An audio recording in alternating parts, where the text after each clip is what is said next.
বিয়ের প্রলোভন দিয়ে ধর্ষণের এক কিশোরী অন্তঃসত্ত্বা হওয়ার ঘটনায় থানায় মামলা হয়েছে। ধর্ষক আশিত কুমার বিশ্বাসকে আটক করে জেল হাজতে পাঠিয়েছে পুলিশ।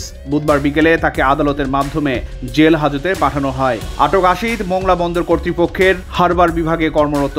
সে ঝিনাইদহ জেলার মহেশপুর উপজেলার পুরনন্দপুর এলাকার রামপদ বিশ্বাসের ছেলে।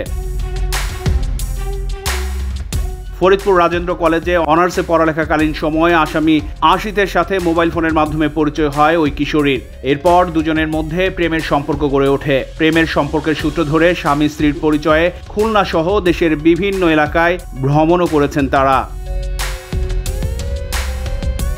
গত বছরের 17 নভেম্বর খুলনা সুগন্ধা নামের একটি আবাসিক হোটেলে ওই কিশোরীর ইচ্ছার বিরুদ্ধে জোরপূর্বক ধর্ষণ করে আশিত। পরে তাকে বিয়ে করবে বলে কাউকে কিছু না বলার জন্য আশ্বস্ত করা হয়। সবশেষ গত 1 জানুয়ারি ও 16 মার্চ 2 দফায় মোংলার সিঙ্গাপুর হোটেলে এনে স্বামী স্ত্রীর পরিচয়েও 7 নম্বর কক্ষে পুনরায় তাকে ধর্ষণ করে বলে মামলায় উল্লেখ করা হয়েছে।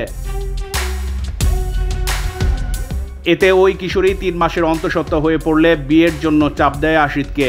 এতে সে রাজি না হওয়ায় দুই পরিবারের মধ্যে কয়েক দফা বৈঠকও হয়। কোনো সমঝোতা না হওয়ায় 14 মে কিশোরী বাদী হয়ে মোংলা থানায় মামলা করে। এ মামলায় আসামি আশিতকে রাতে আটক করে বুধবার বিকেলে তাকে জেল হাজতে পাঠায় পুলিশ। এখন আমি চাচ্ছি, যেহেতু ওর বাচ্চা আমার পেটে, সেহেতু ও আমাকে মেনে নিক এবং বাচ্চাটাকেও মেনে নিক। তখন আমার আত্মহত্যা করা ছাড়া আর উপায় নেই। আমার এই অনাগত সন্তান নিয়ে বসাবসি হয়েছে এবং সব কিছু জানাজানি হয়েছে। আমি বাচ্চাটার কথা বলার পর ও কোনো রিয়াক্ট করিনি এবং আমার সাথে কোনো যোগাযোগ করিনি। সর্বশেষ আমার দাবি বিয়ে, আমার এই সন্তানের সে স্বীকৃতি দিক, সেটাই আমি চাচ্ছি। ভোরের পাতা, নিউজ ডেস্ক।